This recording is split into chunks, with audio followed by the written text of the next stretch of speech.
Hey guys, this is Stefan Cleveland, goalkeeper with the Seattle Sounders, and this is Circling Seattle Sports Podcast. You heard it from him first. This is the Circling Seattle Sports Podcast. Today I am joined by Stefan Cleveland. Stefan Cleveland, Stefan Cleveland. Which one do you? Stefan Cleveland. Stefan? Gotcha. My apologies for that. This is the Seattle interview series number 25. I am excited to welcome on two-time first team All Ivy League selection, 2015 Ivy League Defensive Player of the Year, current Seattle Sounders goalkeeper. How have things been for you? I know we're on international break when this is being recorded. Kind of get a little bit of a break. I know you still have to do training, but how have you been? Have you been able to sort of calm things down a little bit, or is it still you got to keep that same intensity and be ready for when the next matches come up? Yeah, no, it's nice. I think throughout the duration of the season, because it's a long season, it's great to have breaks like this. Just kind of mentally get away. I think personally for me, I was kind of in the rhythm of things. Just getting a few games under my belt. So I think it would have been nice to continue to build on that. But at the same time, these breaks don't they don't come along very often, more than once a year really. So got to take advantage of them when we have them, and then build back up for the next game. So I wanna start at sort of the beginning here. Where would you say that your passion, your love for soccer really began? Oh man, this goes way back. I think so. I've a much older brother and sister. My brother's 13 years older than me, and my sister's 16 years older than me. And so growing up, when I was 2, 3, 4, 5 years old, my brother was playing high school soccer. And then he went on to play college soccer for a little while. My sister played soccer as well, but I think watching my brother, and he was a goalkeeper, when from as long as I can remember, I think that kind of ignited the passion and got me going. I remember, in our backyard, we had a little goal in our backyard, and I would jump in at 5 years old, and he's 18, ripping shots at me. Usually, he was skying him over, but but yeah, I think soccer kind of has played a role in my life as long as I can remember. Just within my family and my brother, and then once he graduated high school and moved on, I picked up, and it was always a big part of my life. So with that being said, would you say that he's somebody that you looked up to growing up, in the soccer world, or did you have other sort of role models that you looked up to, idols of sorts within the world of soccer? Yeah, I think I definitely looked up to him, just kind of what he accomplished, and because he was always right there with me and for me. So I think just trying to accomplish and be the best goalkeeper that I could be, and my family as a whole has pushed me to that in a very caring and balanced way. I don't feel like there was any unhealthy push from my family. I think my entire the community around me was very conducive to improvement, towards kind of building me up, breaking me down in good ways. And but I think beyond that, just watching global soccer, I remember Chelsea was one of my favorite teams growing up. So I really like Petr Cech. Obviously, I don't have quite the build of Petr Cech, but no, not many people do. But yeah, he was a great one to watch. Neuer's been a great goalkeeper for so many years. Um, but yeah, I think just kind of watching like Tim Howard and guys like that were awesome growing up. Do you have any, just to stray away from the main course here? Do you have any thoughts on the game the other day and the save by Horvath there in the extra time? I think that's awesome, man. I think any goalkeeper that steps in, especially in a game like that in the middle of the second half, that's tough. I think everybody said like he is never expecting to play that game. Obviously, as a goalkeeper, you have to be ready, but there's a part of you that's like you're not necessarily expecting it. But I think that he stepped up the task, he did the job, and I'm really happy for him because that's a quick way to become a hero, and it kind of validates all the work that done. So that's great for him. It sort of reminds me of when I was doing my research, looking at how you prepared. Just got to stay ready, and I'm sure that stays applicable there. Um, Sort of get back on track here. What pieces fell into place for you to attend Dartmouth? And was it were you recruited? How did that process go? And what ultimately factored into your decision to enroll there? It's funny thinking about my kind of my whole life and just the career of professional athletes. I think because there's so many guys that have talent and have, the ability to be where I am right now. But it's just a lot of times it's luck of the draw. And it's definitely, it's definitely hard work. I don't discredit that at all, but I think that it's just kind of timing and circumstance, and when the right people enter your life at the right time, that makes a big difference. So for me, I kind of talked to my high school coaches, or my club coaches in high school, and I asked them, because one of them was a coach at Xavier University at the time, and I was talking to him, kind of where my level was, and he said academically and athletically, you kind of fit with the Patriot League and Ivy League. And so I, went on a road trip, checked out, for 1 week with my mom, 1 week with my dad. She's got a ton of Ivy League and Patriot League schools. And I liked a lot of them. Dartmouth stuck out to me. And then that summer, I think I went to like several camps. And I remember there's a kid at the Cornell camp, and the same kid was at the Dartmouth camp. And after the Dartmouth camp, he was like, "Dude, what happened? You played way better here than you did at Cornell." And it's just kind of the timing of it, and whatever happens. So yeah, I got recruited a little bit, but I kind of put myself out there after the camp. They just kind of brought me in. The process got going, and I think it was a fantastic fit. I was talking to a few other schools: Cornell, Lafayette, and not many, not really any big schools. But those were, yeah, I think academically, athletically, and then the culture of the school, fit me well.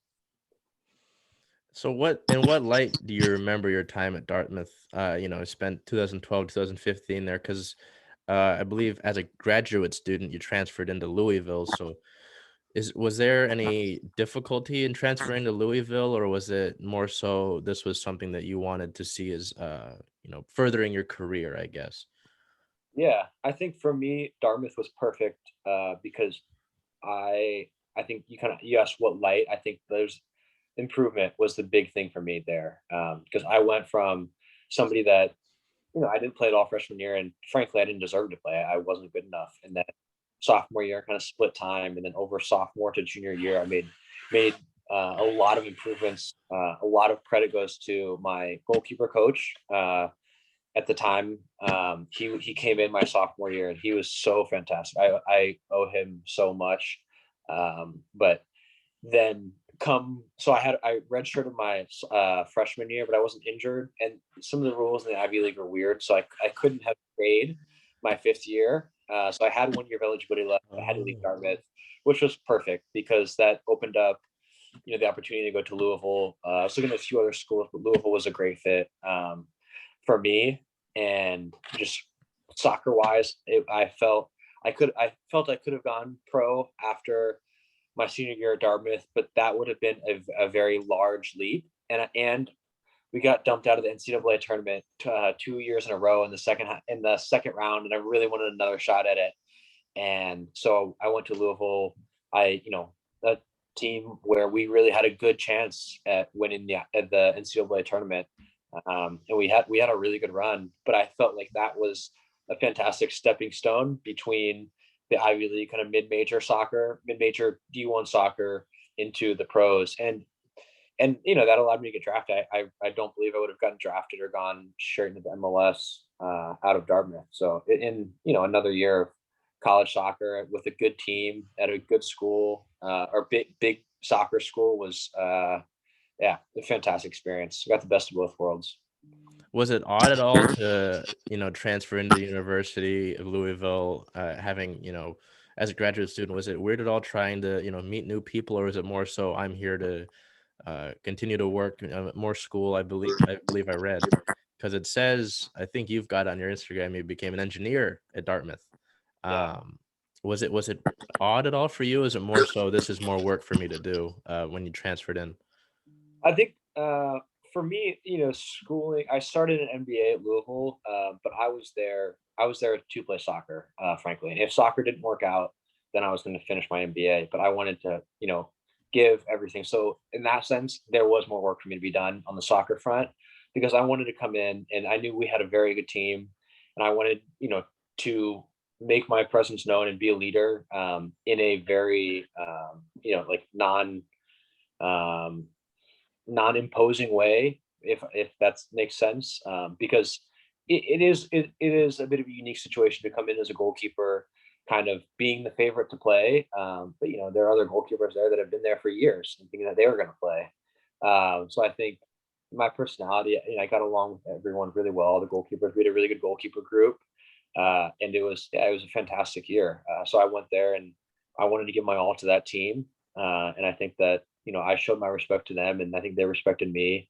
And it's unfortunate we didn't get any trophies that year because we had a really really good team.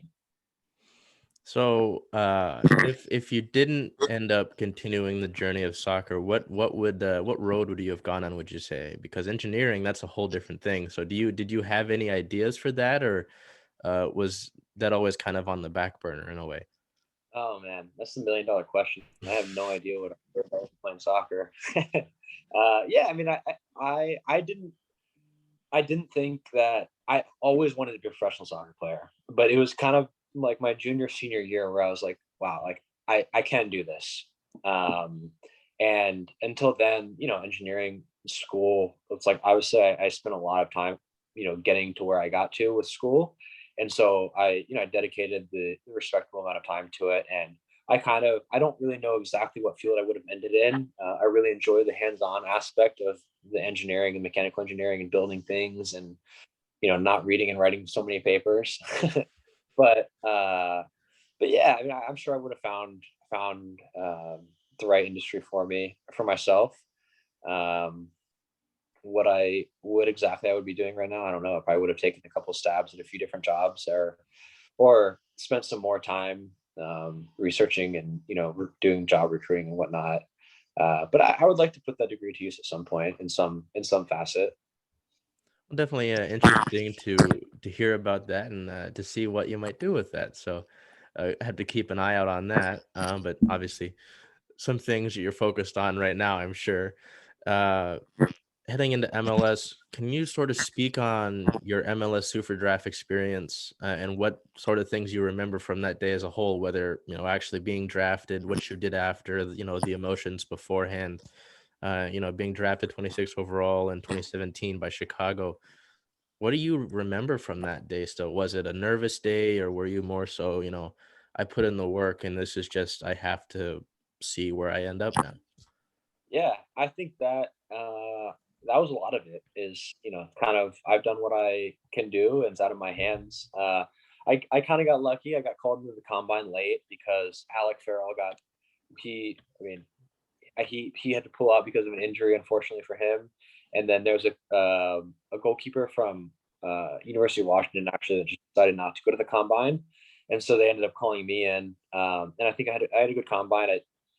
I didn't have a whole lot to do, but I did what I needed to do, which, kind of as a goalkeeper, if you're not making a name for yourself, it's generally a good thing, because generally the blunders are what make you popular. So I think I kind of flew under the radar at the combine, but I was happy with my performances. And then the day after the last day of the combine, we had an option to stay or go home. And because the first two rounds of the draft were the next day, and then the third and fourth round were 4 or 5 days later. But the first two rounds were in person, and I didn't think I was going to go in the first two rounds, and so I went home, and I went up to visit my my girlfriend in Columbus at the time, and and I was with her. You kind of watched the draft, but like I said, I didn't think I was going to get drafted. And then Toronto had two picks in a row, and I thought I was going to go to San Jose. I had known the San Jose coach, so I thought there was a chance I was going to go to San Jose. And San Jose had a pick coming up, but what ended up happening was, I believe it was Toronto traded their two picks to Chicago, and then they selected myself and a forward from University of Delaware, I believe. But but I had set my phone down and I was doing something, and then my agent called me, and he was like, "Oh man, what do you think?" I'm like, "I'm excited. That San Jose is coming up. I'm hoping I get drafted." He's like, "What do you mean, dude? You watching?" I'm like, "Yeah, yeah, yeah." He was like, "You just got drafted." I'm like, "What? What are you talking about?" And he was like, "Yeah, you got selected by Chicago." I'm like, "No way." But it was an exciting time. I think I like hit rewind on the live stream and watched it again. It was super exciting because that's kind of it. It was exciting, but also a little, I was still nervous because getting drafted doesn't mean you're under contract. And fortunately for myself, they Chicago signed me very early on, which was fantastic because that getting drafted and going into that preseason is so nerve-wracking because you feel like you put so much pressure on yourself to perform because that is your dream. It's just sign the contract. Getting drafted is great, but you want to be in the MLS. You want to be on that contract. So I was very fortunate to sign the contract very early. It was definitely euphoric. It was kind of, the combination of all these dreams occurring actually finally and all the work paying off. But at the same time, getting that first contract is a dream, but it's not the end goal. So it's just another step in the process. It's always sort of something for me to hear about when, how different athletes learn, whether they're, like you were drafted or somebody was acquired via trade. The story I always like, and I kind of repeated myself because I've said this to Leah Pruitt down at the Reign, and I think Sofia Huerta, Cosette Morche, one of the keepers for the Reign, found out she got acquired by the Reign via Instagram DM because the account of the Reign DM'd her. I was like, of all things, it's always interesting, because, say I was watching that draft, I would have no idea how you found out about it. It's just like, okay, cool. Not Sounders. I'm getting too ahead of myself. Chicago drafted a guy, cool. But I would have had no idea that you were like, oh yeah, San Jose picks coming up. No, dude, Yeah, you got drafted already. I know. Yeah, that's exactly. I thought my mind was blown, and then all these messages started coming in and whatnot. But yeah, it was a really exciting day. So, you talked a little bit about how, as somebody who gets drafted, that's not the end goal. That's not, the dream isn't reached there. It's signing that contract. So that happens. And then, so from there on out, what's your attitude? What's your mindset heading into that first year with Chicago? You'd be loaned to Tulsa of the USL and made your professional debut on May 27th that year. Made your MLS debut against Real Salt Lake on the 4th of 2018. How did you come into that time with Chicago? What were you thinking about? How are you attacking that new challenge? I think as a goalkeeper, it's such a unique position that age is a great value. Age and experience are of great value. And for me, I was not expecting, like, I was going in there to compete, but I didn't necessarily have any expectations to play. Um, and I think that was very much an asset to me because I was able to remain patient. Because as frustrating as it can be, you can't let the frustration get the best of you and then start complaining about this thing, that thing, because it's just going to take away from your improvement in the process of it. For me, I've always enjoyed the process of goalkeeping. And I remember in college when I really felt like I was improving during the sophomore, junior year, we would end training and I just could not wait to get out there the next day and train and put what I was working on into action. It's so exciting, and that's one of the things I've loved about Seattle. I'm sure we'll get to that, but but yeah, that first year, I really wanted to take it all in, get up to speed of things, ingrain myself in the goalkeeper group, and just improve. I went to Tulsa. I think I went for 2 or 3 games my first year, and it was I just went there just for the game and back. So it's not gone for very long. But I mean, that was an exciting year. 2018 or 2017, Chicago, we were good. We made the playoffs. Schweinsteiger came in. We had Dax McCarty. We had Nemanja Nikolic, who won the Golden Boot that year. There was a lot of good players, and I was just trying to soak it all in, and stay ready for when the opportunity happened. I do remember that year, Jorge Baba, who was the international goalkeeper, he got injured. He was injured for quite a while. Matt Lamb playing, and the Sounders had won the MLS Cup the year before, and it was one of our first home games that Schweinsteiger was available for. We were at home, and I was on the bench, and we were playing the Seattle Sounders, and it was like one of the sellouts that I participated in Chicago. So we had 25, 30,000 people, however many seats were available. Sounders were there. I think we were winning 1-0, and it was like the 60th minute. Lamson comes out, makes a tackle outside of the box. I thought for sure he was getting red carded. And I think my heart just stopped. I was so nervous. Just like, this is my first game on the bench, sellout crowd, playing the Sounders. It was crazy. He didn't get a red card and I didn't go in. And I think at that point it was kind of fortunate because I'm not sure I would have been ready for it. But I just wanted to take it all in that year and then, continue to improve and be ready to improve the next year. It sounded definitely like you were able to sort of take things in stride in Chicago. So would you say that you were comfortable in your time there, or did you at all ever kind of worry about things a little too much? Were you able to sort of take things in at your own pace? Um, I think so. I think there were times I was definitely frustrated. But I think the goalkeeper, I was close to the goalkeeper coach. He really, really helped me mentally. He had a good, because he had a long playing career, and so he was able to kind of give me confidence, tell me just how patient I needed to be, and make me believe that my time will come, and that when the opportunity comes, to be ready for it. So I think bouncing ideas off of him and the various goalkeepers I worked with there were, I had a good relationship with all of them. So I think, as without being comfortable, in because I think it's good to be uncomfortable. I think that it was a good level of comfort. So, taking that into consideration, what sort of things do you remember most from your time in Chicago? Obviously, now you're with Seattle, but I'm sure that you don't look back at Chicago in a bad light at all. Do you have any sort of favorite memories from your time in Chicago? I'm sure that the story you just told about playing Seattle in front of a packed crowd, I'm sure that's got to kind of might be up there. But what do you hold closest from your time in Chicago with the Fire? I think two of the most memorable, and I think I'll never forget these, are my debut in Salt Lake, because that was a big crowd there. Salt Lake's not an easy place to play at because it's at elevation, and the fan. I mean, for them it's great fans. They're always talking. They're always chatting at me. So it was a whiteout. So it was a really unique experience, and I'll never forget that because I made 8 saves. Unfortunately we lost 2-1. Bastian Schweinsteiger, scored an amazing goal from like 30 yards out. But that was a great moment because I always had this little bit of fear that I would be in the MLS, but never play a game. And I think that kind of eradicated that, and proved to other people, but mainly myself, that this you can play at this level and you can play well at this level.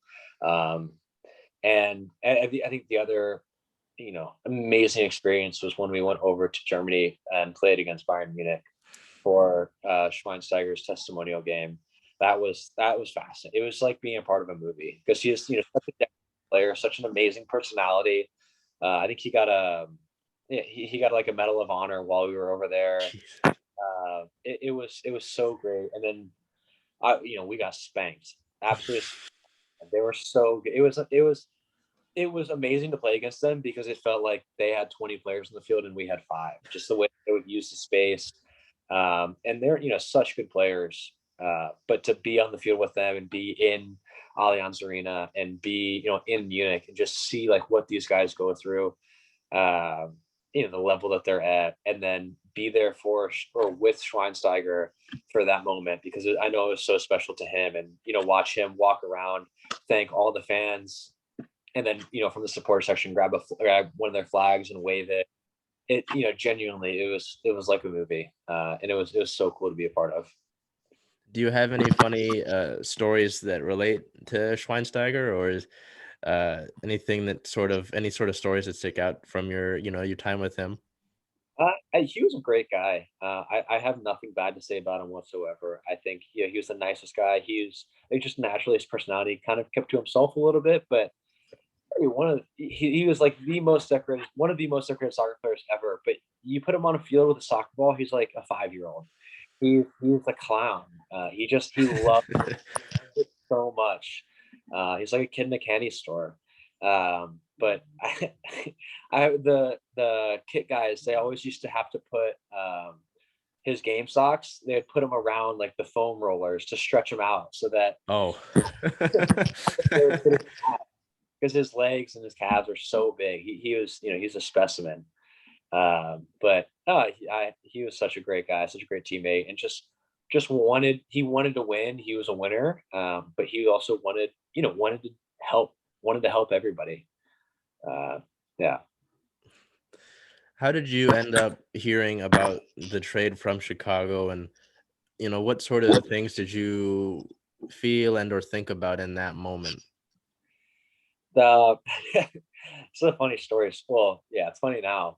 I was in Europe with a friend, and I was actually in Greek island with a friend, and I found out that the Fire were declining my option from a text from my agent because the Fire knew I was in Europe. So they told my agent. My agent texted me like 10 minutes before I was getting on a ferry to go back to Athens, and so I got this text that Fire declining my option, and then I get on this 8-hour ferry where I have Oh. service. I'm with my friend, but then it's like I remember sitting outside and like in this like the darkest place of like watching the sunset. It's like on the ferry, and it's like, oh, like what is my career gonna be now? Like I had no idea what was gonna happen. Couldn't really talk to anybody. Just like in my head with my thoughts. But then over the next day or two, I started. I was talking to my agent. Obviously, I was on like a 10-hour time change from Seattle. But he said, I was like making my way back to the States, and I talked to Sounders when I was in London. Actually, I talked to Garth and Tommy, I believe, who's a goalkeeper coach, and it all happened so fast because they just traded. Chicago knew I was going to come back. Then they traded my rights to Seattle, and then Seattle just picked up my option. But it was so exciting because when I knew Chicago wasn't going to bring me back, I think the two clubs that I really wanted to go to, and kind of because I have experience with Kansas City, is I want to go to Kansas City or Seattle, and I think Seattle is my top choice because when I came to Seattle with Chicago, it was such an awesome experience, and I've always loved the city of Seattle. Uh, and then for it to work out, kind of by chance, it's not like I was able to reach out to them or anything like that, which is a dream come true. So I was completely ecstatic, and I remember I had just landed back in the States, and I hadn't called any of my family yet, but because I just hadn't told them. But then they made a post, or then the Sounders made a post, or somebody made a post on Instagram, and I was like, "Crap!" So I text my whole family, social media, and so I started calling everybody one by one because I didn't want them to find out on social media. But yeah, it was so exciting because this is a place I really wanted to be because I know goalkeepers develop here, and there's such a great history of goalkeepers here, and it's been fantastic. So taking that excitement, when you first get in the building, you first get around the club. What were your first impressions, about the club as well as the area? Because you do mention, uh, you know, loving Seattle. What were your first impressions about, being in the building and the club as well as just the general area once you were kind of getting settled in here? I think my first impressions of the club is just the tradition that is here and the continuity of personnel. Because all of the coaches and so many of the players have been here for so long. Like the coaches, especially, have been here for a long time. And several at the time, we had Gustav, Christian, Steph Fry, Kelvin. All those guys had been there for a number of years. Joe been on and off since 2015. Um, there or 2016, but yeah, I think that created a very good culture here and a very good standard because when you're constantly changing over players, personnel, coaches, management, whoever it is, it's very hard to create a new culture. But when you have continuity of personnel and they're able to drive the culture and maintain the standard, then when you come in, you understand what the standard is and you have to rise to it. So I think, and the details of training sessions and things like that were so particular, and I think that those are the things that I appreciated most. And after 1 week of training, like, no wonder these guys are the champions. These guys, everything they do is quality.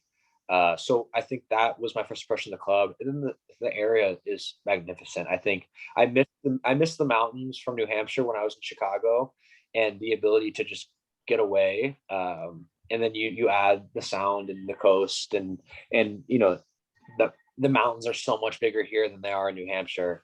Uh, so I really do enjoy it, and I love the versatility of the area. Was there anybody, or whether it's a player or coach, that sort of reached out to you before coming to the club? Was there anybody that sort of extended a welcome to you, say, hey, welcome to the club? Was there ever any of that, or was it sort of, you got here and you started to introduce yourself to people? Yeah, I think all the coaches reached out to me. Tommy reached out to me. He was excited to have me, and that's not surprising at all. Knowing him now, he built a great relationship with all of us. Garth was excited to. He reached out, which he was a goalkeeper, so union stays tight. But I think kind of when I got here, I didn't really know anybody, and I lived in the same building as Johnny Campbell, actually, when I was in Chicago, and then he was here in 20. Kind of what happened to me, the exact same thing happened to him, and he was here in 2019. And then so I was able to talk to him, and he left, but I was able to talk to him about Seattle, the team, certain players and whatnot. And Harry Shipp was a great guy at the time because he had some Chicago roots, so I talked to him. I think everybody was super welcoming. What sort of, well, no, not what sort of, what are a few, if I had to make you pick a few, what are a few of the most important lessons that you've been able to, figure out or learn both on and off the pitch from your goalkeeper teammate, Stefan Fry? I think just the attention to detail. I've always been very detail oriented, but just I think trusting that attention to detail will pay off, and technique, because we pay attention to every little thing within the goalkeeper group, whether it's in the session, watching video of the session afterwards, everything, and trusting that the technique and doing things the right way will pay off. Because I think that's what makes Steph so great, is that he makes very, very few mistakes. And he not only does he make great saves, and I think one of the things we always talk about with him is that he makes, the one save in the game that you need him to make. When things break down, he's there for the team. But beyond that, he never lets the team down either. So I think trusting the fundamentals and perfecting the fundamentals, that for trusting them to provide you the ability to make all of the saves that you need and not break down. Because I think there are a lot of goalkeepers that are super athletic and very good goalkeepers, but they have some blunders because their fundamentals aren't spot on. But I think that's the thing with Steph, and Tommy's harps on all of us, all the time. And even Steph, he's always trying to improve. And even though he's one of the best goalkeepers in the league, if not the best, he's still trying to improve, and he's never complacent. What sort of things can you say about playing for Brian Schmetzer? What sort of things have you learned from him? How has he been as a coach for you? I think he's been great. I think what makes him very good is he's a really good manager, and I think he kind of steers the ship really well. He I think he's a very personable guy, but I think his ability or how he can gather the team and kind of motivate, but also just kind of like I said about standards, is he maintains a standard. And even after the start that we've had this year, there's we acknowledge that the last two games we've gotten the point out of, but they're also potentially at least 2 points dropped, like really 4 points dropped, and that it's we're in first place, but we want to be better than that. We want to take every point we can, and I think that always striving for the top and getting the group behind that same message and unifying us is, I think, what he's very good at. Is there anything that you can say about Coach Schmetzer that fans might not know about him, as fans, or is he pretty much a guy that, he's just himself all the time, whether it's in media sessions or out on the sideline? Is there anything that fans might not know about Coach Schmetzer, whether it's anything really? Um, Not particularly. I mean, I think kind of what you see on in the media is that's him. I think he's himself. He's a great coach. He's a great players coach. And he loves to win. And he loves to loves this club for sure, and he wants to see the success of the club and all the players that are involved and everybody around it. Can you speak on the experience of the 2020 season and just how those things went for you? Just because I know that obviously for every pro athlete, a lot of things were different, and I'm sure that approaches were different, training was different. Obviously, the games were different.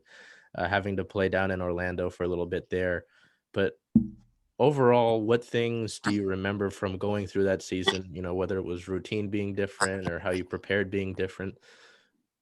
What sort of things can you remember from 2020? Because I'm sure that's a season for a couple of different reasons we want to get rid of, just because of how things went and how just no fans being there and all that. But what do you remember from last season?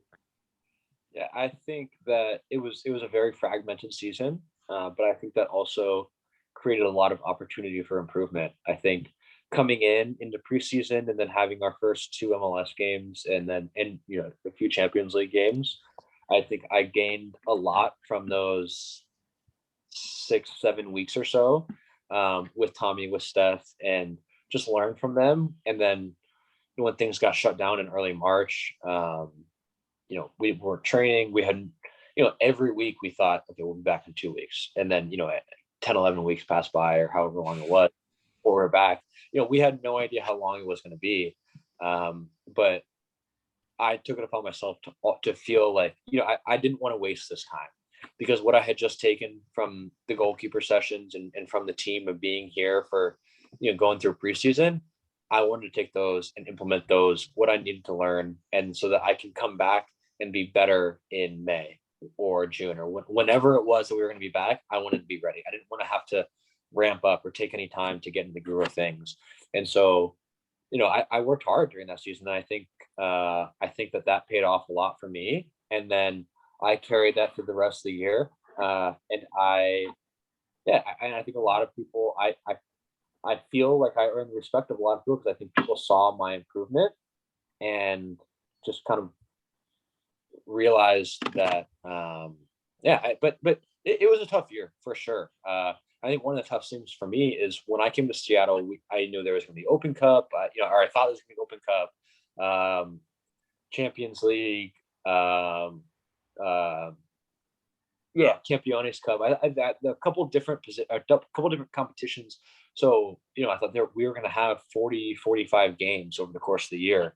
And, so I felt that there was opportunity to get some games, whether it was in those competitions or, playing with Tacoma, whatever it was. And then there was zero opportunity at games. Steph Fry played every game, because, he was healthy all year. And so but in that sense, it was kind of like when I was in Chicago. I had to take it upon myself to treat training sessions like it was games. So it was a difficult year for sure. But I think that for me, I improved a lot last year, and from from Tommy and from Steph and from the team and working with Trey, all of these things. Yeah, So it sounds almost like, a little bit of an opportunity to refine some things, despite, what happened, sort of to work on some things, but also, trying to stay ready. for sure. I worked on what I wanted to work on. I worked on improving my feet, improving, just certain things about my game, that I feel like I needed to improve. And, because it's in the off season, it's difficult because you want to improve those things, and that's the opportunity, but you also need to take a break away from it mentally and physically. And this, you could have treated it like an off season, but I really tried to be cognizant of gaining a lot during that time. What are your thoughts as a goalkeeper on the new Hendrix kits? Because I know when they were first leaked, I know some of the fans were not so keen on having a purple Sounders jersey, and that was an interesting thing. But as a goalkeeper, because I know technically you aren't allowed to wear them on the field, do you have any thoughts on the Hendrix kits? I like them. I think it's awesome. I think they're a great design. Purple is unique to the Sounders for sure, but I think that they're great because they involve the culture and the history of the city, and I think that that always makes it a lot more meaningful. Yeah, no, they've grown on me. I was like, it's interesting seeing purple just because I've been a Husky here in Seattle, but they've grown on me. I did cave in and I bought one. But with that being said, do you have a favorite Sounders kit in general in your time that you've been here, whether it been, technically a position kit or one of the goalkeeper kits? Is there a colorway or one that you enjoyed the most? I didn't like it when I first saw it, but I really like the pink jersey, the pink goalkeeper jersey right now. Like I said, I didn't it didn't really stand out to me when I first saw it, but it's grown on me a lot. Um, I don't know. I've liked I I think I'm not a big I don't really pay attention to jerseys a ton, but you know I like all of our jerseys. But the Hendrix one is great because there's a lot of meaning behind it.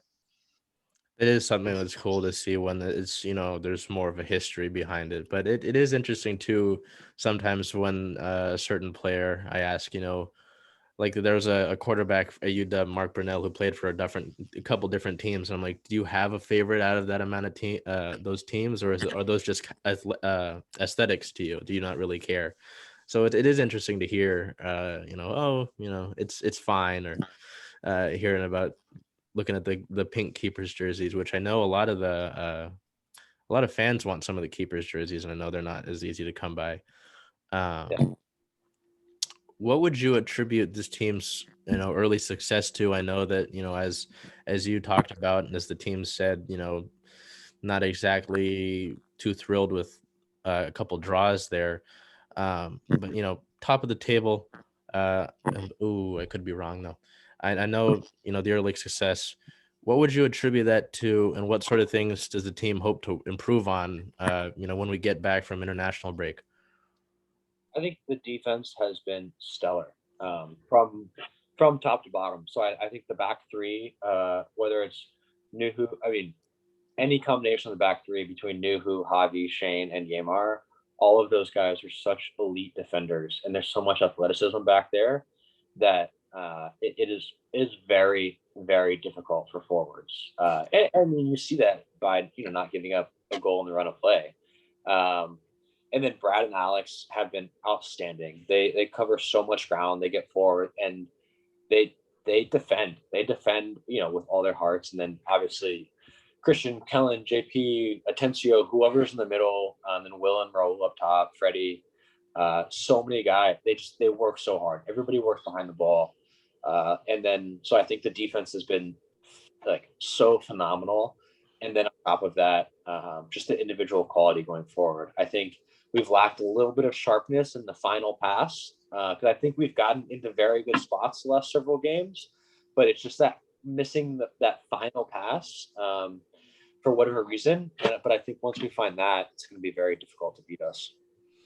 It's definitely interesting to hear your perspective from it, because I know that drawing when, like you said, you've got so close to some things. I'm sure it is frustrating, but it's at the end of the day, 1 point I'm sure is better than no points, and I'm sure that's not always how you want to view it, right? You kind of want to be like, hey, we want the 3 points. Um, but it is interesting, to see where we're at and uh, look at the international break and look at those guys that you've had in front of you on the defensive side. And I want to speak on Alex. Do you have? I'm sure you might have been asked about it, but do you have any sort of pointers that you saw when Alex was in goal in San Jose? I think that, and if you get thrown in that position, you're just praying. But he was. I think there's. I can't remember if it was the first or the second one, but one of them, I think he kind of benefited from not being a goalkeeper and just kind of reacting because he was thrown into it right away. As soon as he put the gloves on, they, you know, it wasn't meant to be, but he kind of got a free kick. They kind of got a free kick out of it, and then whipped in a good ball. He was awesome. I think, at that point, just do what you got to do to keep the ball out of the net. I think, yeah, it was so exciting to watch him. It was a wild, wild game, and he stepped in. Yeah, he did fantastic. He did what he needed to do. That's for sure. What sort of things are you looking to work on while we're on international break here, or even as we continue throughout the 2021 season? Or is anything that you look at, in your game and you say, hey, I want to improve here? Or is it more so kind of that mindset of, okay, I'm always looking to improve on myself? Is that kind of the mindset as opposed to, looking at anything specific? I think well, I think it's a little bit of both, because I think improving on specific things is also improving on yourself. But I think improving the mindset, maintaining confidence, becoming more comfortable in those game situations is something that I want to do. But also, I think when I have the ball at my feet, especially in the run of play, I think sometimes I get sucked into or locked into some passes, some short passes, or going long, or whatever it may be. I think sometimes my vision can be a little bit improved. So I think seeing more passes, because I have a lot of confidence in my feet and my ability to make the pass. Sometimes I just struggle to see the pass at the right time, and so I think doing that, but also just finding the rhythm, maintaining confidence, and keeping the guys sharp and ready to go down to LA Galaxy. So with that being said, I know that you saw it with the increase of capacity here coming up to Seattle when we get home matches back. But is there anything, is there anything that you're looking forward to most as we continue throughout the season here? Or will it just be nice to have some more of the Sounders faithful back and just getting in back after the international break and getting back into that rhythm of a long string of games there? Yeah, I think getting into the rhythm, getting more people back is so awesome. I think from my first game to my second game, they created a vaccinated section behind the goal, so there were a lot more fans. But I feel like I had to be so much louder. It's like I can't hear myself with all these guys. Don't get me wrong, it is so great to have them, and they instill so much confidence in us and the team, and they really are like a 12th man back there.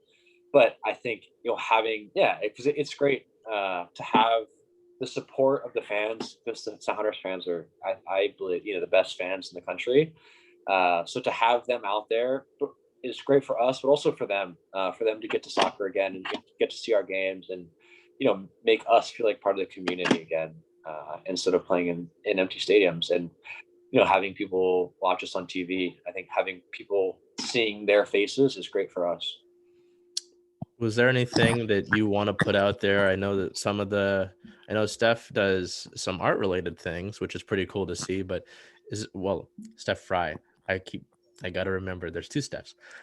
Is there anything that you want to put out there? Obviously, June 19th down in LA, and I believe June 23rd is that first match back here at home. Is there anything that you want to promote? Anything that you want to put out there? Anything you need me to link down in the description of this?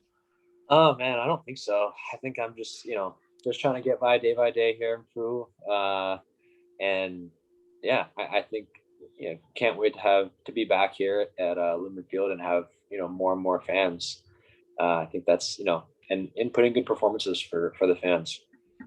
Well, I definitely appreciate you taking time out of your day. As I told Steph here, uh, it's always exciting to talk with people, but it's exciting to get more Sounders on. I did speak with Brett Evans, and that was really cool. But especially for somebody that's to see the journey that you've been through and the different changes that you've had to adjust to, um, and hearing the stories is always really cool. So I appreciate you taking time out of your day, and excited to continue to see how things go, and looking to beat the Galaxy down there in LA. So I want to thank you for your time, and best of luck throughout the rest of the season. Yeah, thank you. Thanks for having me.